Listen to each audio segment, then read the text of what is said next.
Reverend B in the house. Hi, Sister T. I'm Good so to happy be to here. have you. Thank you. An honor and a privilege to be here with you today. Thank you. Reverend B came calling, and I said I won't let this opportunity pass. We are going to sit down and talk about Inspire Inclusion, particularly because it's International Women's Week. So here we had to have just a light-hearted conversation. Reverend B, when you hear Inspire Inclusion, what comes to your mind? What does it mean to you?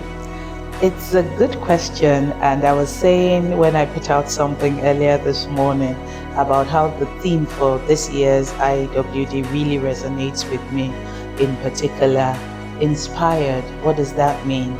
When you encourage someone or stimulate creativity or ginger someone to be better or to do something that they haven't done before, they're inspired to move, to be a better person, to create new things. What does inclusion mean? Bringing them into the fold. So if you think about sort of like a football team, for instance, there are people who are left on the bench. That means they are not a part of the team. But when you bring them into the fold and they join the team on the pitch, you have then included them. That is inclusion. So when they say inspire inclusion, my own definition will be that you're able to ginger people, you're able to energize people, you're able to get their creative juices flowing enough to be a part of what's on ground, what the program is. And because it's IWD, obviously we're talking about getting women to get off the bench, if you remember that other analogy, and be a part of what's going on. Wow. Bring their A game to the team, put their best selves forward, give their very best to whatever they're doing, whatever sector, whatever organization, whatever area we're operating in. Women must just get up and bring their A game to the table. In a nutshell, that's what I'll describe as inspired inclusion. Wow. You know, today I started looking at the definition of inspired, not as if I don't know what it means, but I was like, let me find the definition. Yeah. And honestly, exactly what you have said. But when you were speaking, what came to my mind was, I think about even our estate meetings, and the voices we hear most are the voices of the men. So when you say women getting off the bench, that's the picture that came to my mind, that even in those kind of communities, gatherings, where are the women? That inclusivity, inspiring even the women's voices to be heard. So that's that I always gravitate to relationships. So I thought about the theme, and I'm like, is there a place for Inspire Inclusion in marriage, in relationships? And if there is, how can you practicalize that? You talked about getting off the bench and inspiring. What would that look like in a relationship? Short answer for me will be, woman, speak up. You have a voice, use it.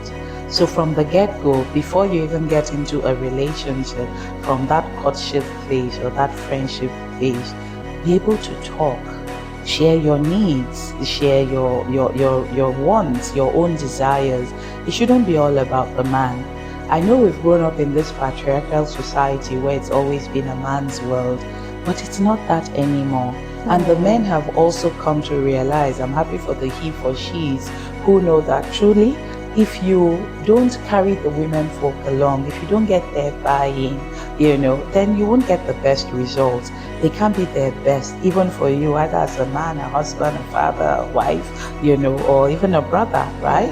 So it's important that that woman is her best self. It's important that her voice is heard.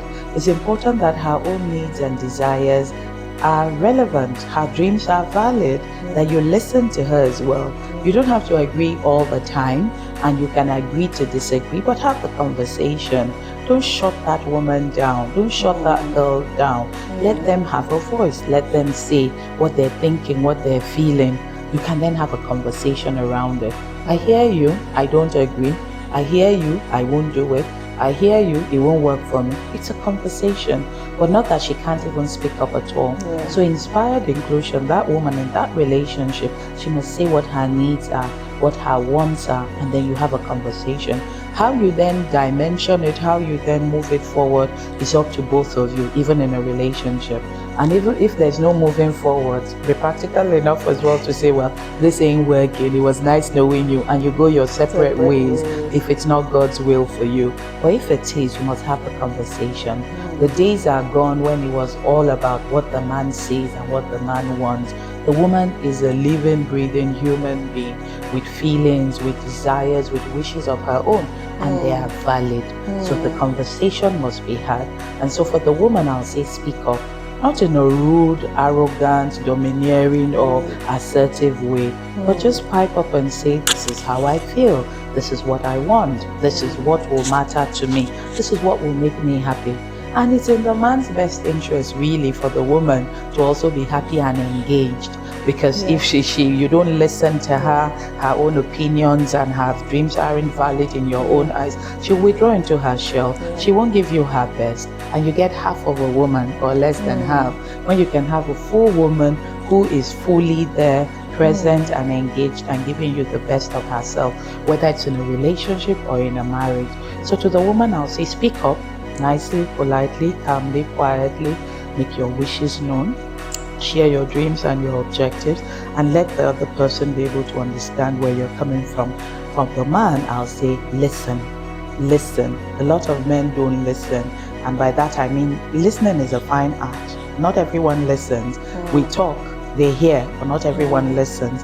And listening also refers to, just reading between the lines, understanding the body language and all of that, So if the man listens, whether verbally or, just or otherwise, or emotionally or not, he'll really bring out the best in this woman or his wife. That for me will be the way to look at it in a relationship. The woman is a living, breathing human being.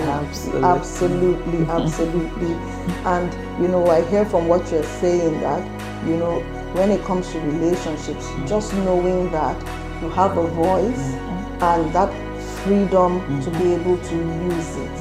And I always like to look at marriage in particular as a partnership. And in a partnership, it takes two people to make it work. So inclusion means we are both part of this. Absolutely. If it's a business venture, we both have a stake. Opinions count for something. Absolutely. Yes, the man is the head of the house. Yes, we can agree to disagree. But that voice, like you say, should not be stifled. Absolutely. And I love the definition that you gave to inspire, and I look at it from the lens of, if the atmosphere is inspiring, the atmosphere in the relationship is one that has been gingered, that has been energized, that you have created that place where the woman will freely express. The woman will freely express. Very true. So that is so beautiful. So there you have it. I have Reverend B. I call her Reverend B. She's my AP. She's Binta Max-Gbiinijie. She's Reverend Binta. She's a woman of several. Let me brag on her. She's my AP. I'm blushing. She's my AP. Do you have AP like I have? Thank you so much. There's so much we could have talked about, but time will not permit, but this has given me an idea. Anytime you come into Lagos, we must sit down and we must record. The pleasure will be all mine. And thank you so much for having me. And happy International Women's Day. Happy International Women's Day. Happy International Inspired Inclusion. Inclusion.